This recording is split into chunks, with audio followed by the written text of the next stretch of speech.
Assalamualaikum warahmatullahi wabarakatuh, teman-teman semuanya. Ini dari berita dari Bapak Luhut Binsar Panjaitan, teman-teman semua. The power of tangan kanan Jokowi. Luhut ungkap kondisi terkini di Singapura. Saya mulai angkat beban, tinggal menunggu tanggal. Selamat menikmati azab pedih yang sedang kamu rasakan. Ini dari netizen TikTok, teman-teman semua.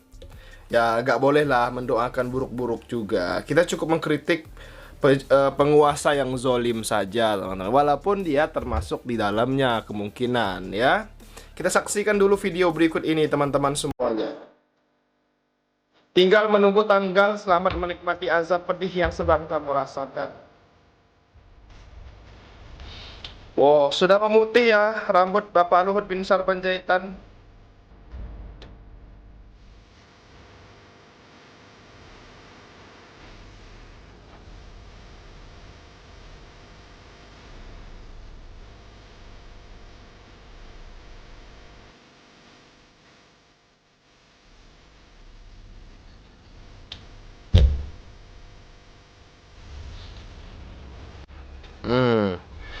Ya mau gimana lagi, teman-teman. Ya namanya usia, ya kita pun sebagai penonton, sebagai rakyat Indonesia yang dizolimi ya teman-teman semuanya. Ya kita tidak akan apa namanya ya teman-teman, tidak akan bisa menghindari yang namanya kematian. Kematian itu pasti kepada siapapun, mau pejabat, penguasa, orang kaya, orang miskin, mau makan uang halal, mau makan uang haram, semua mati, teman-teman semua. Hidup itu pilihan kita masing-masing, ya. Jadi semakin dewasa, harusnya kita semakin bijak sebagai manusia biasa, sebagai hamba Allah. Begitu, teman-teman semua. Tentunya Bapak Luhut Binsar Panjaitan juga sudah mengumpulkan pundi-pundi rupiah yang sangat luar biasa banyak selama masa menjabat dirinya. Tentunya teman-teman semua ya, seperti itu. Oke, kita lanjut ke video selanjutnya, teman-teman. Ya, mungkin cuplikan-cuplikan video kali ini akan bercampur dengan cuplikan-cuplikan video lain. Kita akan buat videonya, kita akan reaksi videonya, ya teman-teman, sesuai dengan isi video yang kita bahas. Kalian tahu ini siapa? Ya, tepat sekali. Kompo Salah Erwin. satu bandar narkotika terbesar di wilayah Bandar Bima narkoba. maupun Tompu, terkhususnya Nusa Tenggara Barat. Beliau ini adalah salah satu penyogok hingga pemasok daripada narkotika tersebut. Beliau sempat bekerja sama dengan oknum Kasat maupun Kapolres Bima Kota yang sekarang paling diburu oleh pihak kepolisian. Namun untuk sekarang jejaknya tidak terdeteksi. Entah jejaknya yang tidak terdeteksi atau memang pada dasarnya kantong beliau yang terlalu berisi. Ups, kelewatan ketua. Sudah rahasia umum, banyak oknum polisi yang mencari jalan pintas untuk menjadi kaya, teman-teman semuanya ya, seperti itu. Jadi buat teman-teman semuanya, tidak heran banyak sekali polisi-polisi yang kaya raya tapi bisnisnya tidak ada. Nah, itu perlu dipertanyakan. Padahal kalau kita lihat gaji polisi juga sudah cukup besar, teman-teman ya. Tadi kebanyakan polisi ya pasti mencari can sampingnya. Itulah yang bisa membuat mereka kaya, bisa membangun rumah-rumah besar, teman-teman semua. Ya, baik itu dengan cara haram atau dengan cara halal, kembali ke pribadi masing-masing.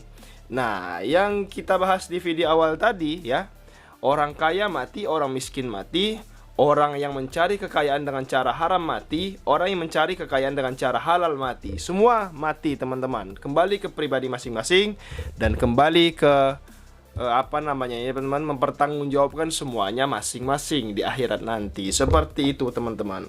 Makanya ada hukum akhirat, ada pengadilan akhirat. Jadi pengadilan seadil-adilnya ya cuman pengadilan akhirat, teman-teman semua, seperti itu. Jadi buat teman-teman semua yang mungkin saat ini mencari uang dengan cara haram, bertaubatlah. Semoga kita semua bisa mencari harta yang halal, berkah dan ridhoi Allah Subhanahu wa taala, teman-teman semua. Amin ya rabbal alamin. Kita lanjut ke video selanjutnya, teman-teman semua. Di sini ini dari Bapak Presiden ketiga, Bapak B.J. Habibie ya. Kita coba komentar di sini. Kita lihat dulu videonya. Lahir dan dibesarkan dari keluarga yang sangat intelektual. kakeknya Prabowo itu udah banker. Bapaknya bapak intelektual, adalah seorang pakar dalam bidang ekonomi. Banyak yang mengidolakan beliau. Salah satu yang mengidolakan Pak Cuk, bapaknya Prabowo, ada Habibie. Karena itu saya kenal beliau, ayahnya, ya, dan Prabowo, masa dia, dan saudara-saudaranya. Dan mereka ada orang yang sopan, dididik, dan dibesarkan oleh ayah dan ibu yang menurut penilaian saya pribadi dan penilaian Ibu Ainun sangat kritis intelektual. Kalau dia dibesarkan dari kecil, lihat diskusi dengan bapaknya mengenai ilmu pengetahuan, mengenai ekonomi dan dekat, diskusi dengan bapak dan ibunya dan sebagainya, dia normal. Kalau nggak mengerti, dia tanya kenapa begitu, dia boleh tanya tuh. Kata bapaknya, kamu kenapa saya sampai gitu? Oh, bapaknya jelas. Oh, begitu ya? Kenapa nggak begitu, Pak? Nah, begitu. Landing militer. Kamu harus disiplin. Disiplin, kamu harus begitu. Nggak boleh tanya, kenapa? Maksudnya,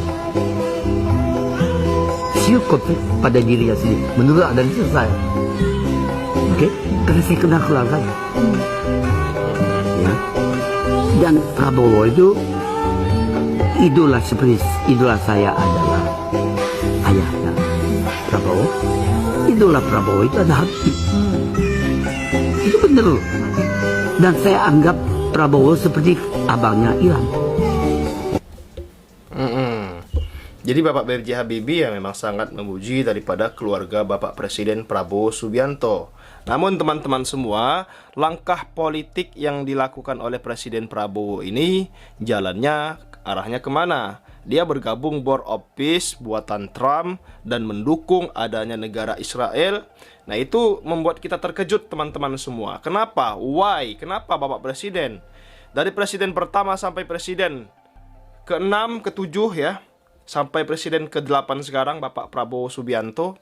Kenapa baru Bapak Presiden Prabowo Subianto yang mau mengakui negara Israel? Kenapa? Why?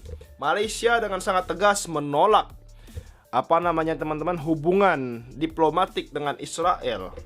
Ya kalau dengan Amerika ya sudah pasti semua negara cari aman, karena Amerika ini kan negara yang superpower, negara yang sangat-sangat luar biasa, A, B, B. Jadi mereka ini ya wajar-wajar saja Presiden Prabowo takut dengan Amerika. Kenapa? Karena Amerika ini ya negara demokrasi, negara yang menganut kebebasan tentunya. Ya nggak mungkin Bapak Presiden Prabowo Subianto mengarah ke arah komunis, ke Rusia, nggak mungkin teman-teman. Ya walaupun dalam hubungan diplomatis ya berhubungan baik juga dalam pembelian pesawat-pesawat tempur dan sebagainya. Di zaman Soekarno juga ya sangat dekat. Cuman sangat dekatnya Soekarno dulu ya itu sangat disayangkan. Indonesia mau dikomuniskan, itu yang sangat berbahaya teman-teman semua. Yang jelas langkah Presiden Prabowo Subianto di sini teman-teman semua ingin mendamaikan Palestina dengan Israel, walaupun di dalam board of peace tidak melibatkan Palestina di dalamnya. Tentunya ini menjadi langkah ya, semoga saja bisa menjadi langkah yang terbaik untuk warga Gaza agar tidak terjadi lagi genosida atau pembunuhan terhadap rakyat Palestina. Sayang teman-teman, satu nyawa itu sangat berharga ya. Tidak masalah Presiden Prabowo Subianto mengeluarkan segelintir uang belasan triliun untuk gabung board of peace, tapi nyawa warga Gaza aman. Nah, ini sebuah langkah yang kita ambil dari sisi baiknya teman-teman semua, seperti itu ya.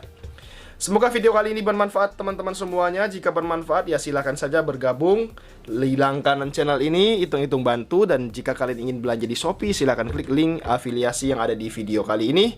Terima kasih telah menonton. Assalamualaikum warahmatullahi wabarakatuh.